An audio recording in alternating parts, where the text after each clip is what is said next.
Okay guys, so one of the leading PSUs MSTC हमारे लिए लेके आई है मैनेजमेंट ट्रेनी की ओपनिंग्स। तो हम वो सारी ओपनिंग्स, आपका एग्जाम पैटर्न क्या रहेगा, किस ऑर्डर में सारे एग्जाम्स होंगे, सब कुछ आपके साथ डिस्कस करेंगे ना। अगर आप एलिजिबल हैं तो you have to apply, this is very good. तो सबसे पहले हमारा आता है जनरल डिसिप्लिन्स। तो हमारे पास है इसमें systems, operations, personal and administration and law. And in सब का जो हमारा पे स्केल है वो सेम है, विच इज़ 50,000 से 1,60,000, राइट। तो आपका CTC लगभग 14.5 हो गया। अब हम सिस्टम्स की बात करें तो इसमें हमारे पास है 7 पोस्ट और मिनिमम क्वालिफिकेशन है BE BTech in electronics, IT, computer science या MCA with minimum 60% marks from a recognised university और इंस्टीट्यूशन। एंड डिज़ायरेबल ट्रेड्स भी इन्होंने मेंशन किए कि अगर आपके पास इनमें से कुछ सर्टिफिकेशंस हैं या कुछ क्वालिटीज़ हैं तो आपका application would be more desired than maybe somebody else who's applied without these. तो आप ये सब चेक कर सकते हैं डॉक्यूमेंट में। देन वी हैव ऑपरेशंस में हमारे पास है 4 पोस्ट। इसके लिए मैंडेटरी है डिग्री या post graduation degree in humanities, science, commerce, engineering, law, IT, business administration with minimum 60% of marks recognised university या इंस्टीट्यूट से। डिज़ायरेबल डिग्री कि आपके पास एक PG है, डिप्लोमा है इन मार्केटिंग या इंटरनेशनल ट्रेड या मटीरियल मैनेजमेंट या लॉजिस्टिक्स या any other relevant specialisation from a recognised institution या यूनिवर्सिटी।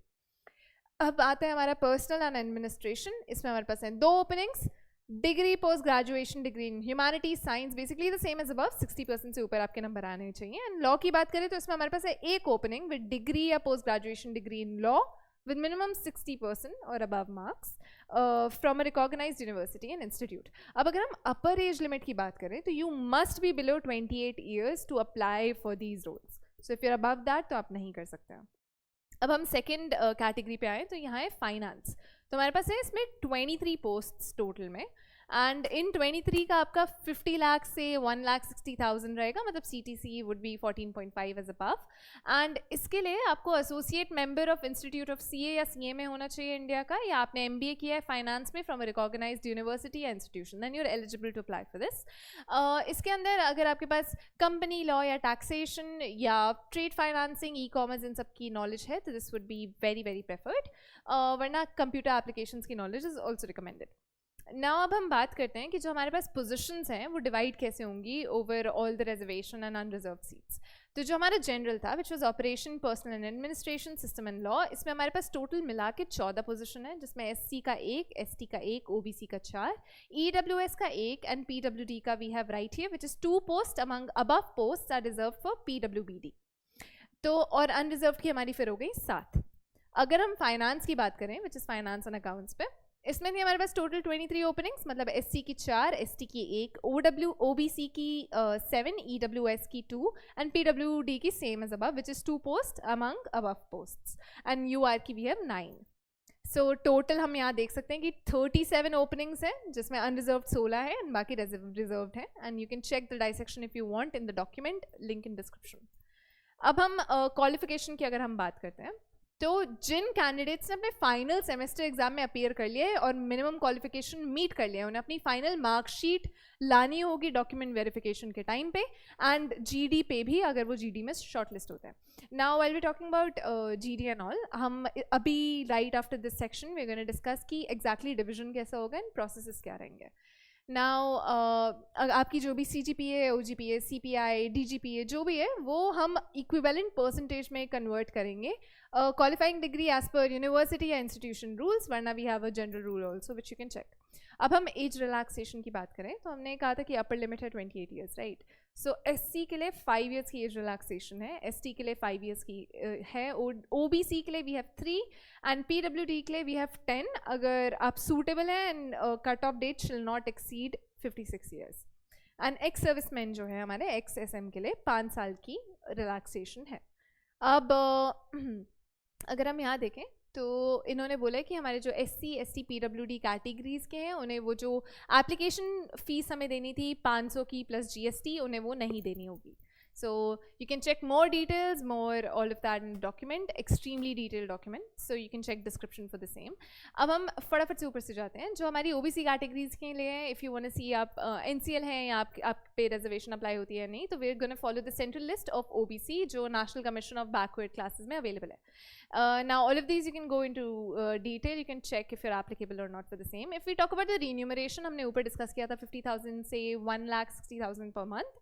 इसके अलावा आपको बेसिक पे के अलावा आपको DNS allowance, HRA, prerequisites and allowances under cafeteria approach, ये सब मिलेगा as applicable to your post if you do shortlist. Career paths में they have talked about on job आपकी on the job training होगी जहाँ 1 साल का from your joining you'll be getting all the training, and bond आपका 5 साल का है, and अगर आपने bond को break किया तो आपको 1 लाख रुपए देने पड़ेंगे. So that's something to note. Now if we talk about the selection process, so सबसे पहले हमारा होगा एक CBT computer based test, and उसके basis पे हम shortlist करेंगे, हमारा होगा group discussion in the ratio of 1:10 shortlist हो रहा होगा, and उसके बाद GD से हमारा होगा interview, personal interview. Then अगर आप qualifying marks attain करते हैं in the order of merit, which is आपका जितना भी CBT में आया है plus group discussion, तब आपका interview होगा, and इसकी रेशो होगी 1:5 as opposed to 1:10 before. And उसके बाद अगर फाइनल सिलेक्शन हो जाते हैं तो आपकी सारी डॉक्यूमेंट्स वेरीफाई होंगी, हर चीज़ काउंट होगा, and you'll get the information regarding the same. अगर हम आगे जाएं बाकी इन्फॉर्मेशन में, these are some additional points that can be noted. We're going to discuss some of them. You can check the rest out here. आपको Indian national होना चाहिए if you're applying here. अगर आप किसी गवर्नमेंट जॉब में काम कर रहे हैं या सेमी गवर्नमेंट या PSU या ऑटोनमस बॉडी, तो आपको एक NOC देना पड़ेगा at the time of document verification. अगर आप नहीं दे पाते हैं तो आप GD इंटरव्यू इन सब में नहीं बैठ पाएंगे. अगर हम डॉक्यूमेंट और सर्टिफिकेशन की बात करें तो language should be English and Hindi, nothing else. Rest all you can check, go into the detail. Like we discussed ऊपर कि हमारे SC, ST, PWD को application fees नहीं देनी पड़ेगी, but the application fee is non-refundable. It's of 500 rupees for everybody else who is not exempted from the same. Now let's talk about the important dates. This is an important segment. हमारा online application form live जा रहा है 15 नवंबर को, right? And ये जो last date of submission हमारा application का है वो है 30th November. So no matter what, before the end of the month, you have to submit the application if you're interested. This is a 15-day की window. And आपका जो written test होगा, CBT होगा सबसे पहला वाला, वो December 2025 के अराउंड शेड्यूल्ड है. So that's how it's gonna go. Call letter आपको कैसे डाउनलोड करना है, अगर आप लेट रिपोर्ट करते हैं टेस्ट में तो क्या होगा, आपकी आइडेंटिटी वेरिफिकेशन किस बेसिस पे होगी, all of this you can check in the document. आपका राशन कार्ड या learner's driving licence valid ID proof नहीं है. क्या क्या वैलिड ID प्रूफ है वो सब यहाँ मैंशनड है. आपका PAN card, passport, permanent driving licence, voter's card, bank passbook with photograph and all the other things are mentioned here. Aadhaar card, Aadhaar card, आपका एम्प्लॉय कार्ड, सब कुछ यहाँ आप चेक कर सकते हैं कि इफ़ इट्स वैलिड और नॉट. अगर आपको ओरिजिनल फ़ोटो आइडेंटिटी प्रूफ ही सबमिट करना है, अगर आप फ़ोटो कॉपी लेके जाते हैं, like you have to get the original identity proof, you have to get the photo copy of the same along with the interview call letter. अगर आप कोई भी एग्जाम अटेंड करने जा रहे हैं, this is like the bare minimum requirement. अब कहाँ सेंटर्स हैं, वी हैव इतने सेंटर्स यहाँ से लेके यहाँ तक, all alphabetically arranged. You can check if your state is here और नॉट. एंड अगर आप लास्ट मोमेंट कह रहे हैं सेंटर चेंज करना है, वेन्यू, डेट, सेशन, कोई भी रिक्वेस्ट एंटरटेन नहीं होगी एज यूजुअल इन एग्जाम्स एज सच. जिन लोगों को डिसेबिलिटी है, उन्होंने स्क्राइब यूज़ करना है, तो उनके लिए क्या क्या criteria, you can check all of this out right here. And हम इसे अगर स्क्रॉल करते हैं, जितने भी PWD की जितनी भी क्राइटेरिया उन्होंने डिटेल में यहाँ तक समझा रखी है. बाकी क्लॉजेज जो भी हमारे कि आप रीटेस्ट नहीं मांग सकते हैं, आपके सारे रिस्पॉन्सेज इंडिविजुअल कैंडिडेट्स के खुद रिकॉग्नाइज होंगे, पैटर्न्स डिटेक्ट हुए, and all of that information is right here. Process of arriving at scores is also mentioned here. Let us skip to the important part, which is हमारे test का structure क्या है. So सबसे पहले हमारा part A है जिसमें है English, counts, reasoning and general knowledge. English के 15 क्वेश्चन जिसमें आपके 15 मैक्सिमम मार्क्स हैं, कॉन्ट्स में 20 मार्क्स, रीजनिंग में 20 एंड जनरल में 15, मतलब हर क्वेश्चन 1 नंबर का है. एंड पार्ट बी में वी हैव प्रोफेशनल नॉलेज जिसके 50 क्वेश्चन हैं, 50 marks. All like everything is of 1 mark. And medium आपका हर चीज़ का इंग्लिश एंड हिंदी है except the English language test, उसमें सिर्फ इंग्लिश है.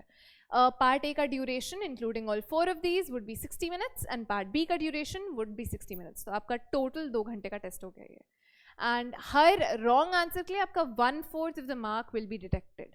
ठीक है, एंड मतलब 1 नंबर का क्वेश्चन है, 1/4 कटा तो 0.25 कटेगा.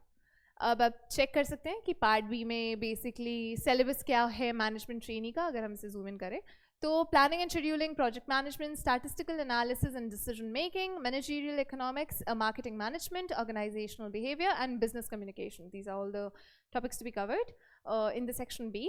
And how you suppose to apply very in detail. कि आप फोटोग्राफ स्कैन करें, सिग्नेचर स्कैन करें, आप थंब इम्प्रेशन कैसे देंगे, हर एक चीज़ बहुत डिटेल में यहाँ लिखी हुई है. आपको जो हैंड रिटन डिक्लेरेशन साइन करना है लिख के, वो भी यहाँ पे मैंशनड है. Everything that you want step by step has been mentioned in this application. You can go and check this out. Again link in description. Payment of fees 2 ways में है. We have online mode, and online mode में कैसे करना है, आपका e receipt का print out आपको लेना है. और if this is mentioned, please note, अगर आपका ई रिसिप्ट का प्रिंट आउट जनरेट नहीं होता है तो online transaction might not have been successful. So please put an emphasis on the receipt. Now if we move on to photograph का size क्या होना चाहिए, फोटोग्राफ को कैप्चर कैसे करना है, डॉक्यूमेंट्स को अपलोड कैसे करना है, all of this has been specified very detail में. लेफ्ट थंब का इंप्रेशन आपको डालना है, सिग्नेचर डालना है, हैंड रिटन डिक्लेरेशन डालना है, उसका फाइल साइज क्या होगा, डायमेंशंस क्या होंगी, everything is specified right here. So there is no scope of any doubt, there is no scope of not being able to understand anything. Procedure क्या है upload करते वक्त, and in case of misconduct क्या process रहेगा वो भी आप यहाँ check कर सकते हैं. So this is all about this 13-page document. If you're eligible, apply, and all the very best.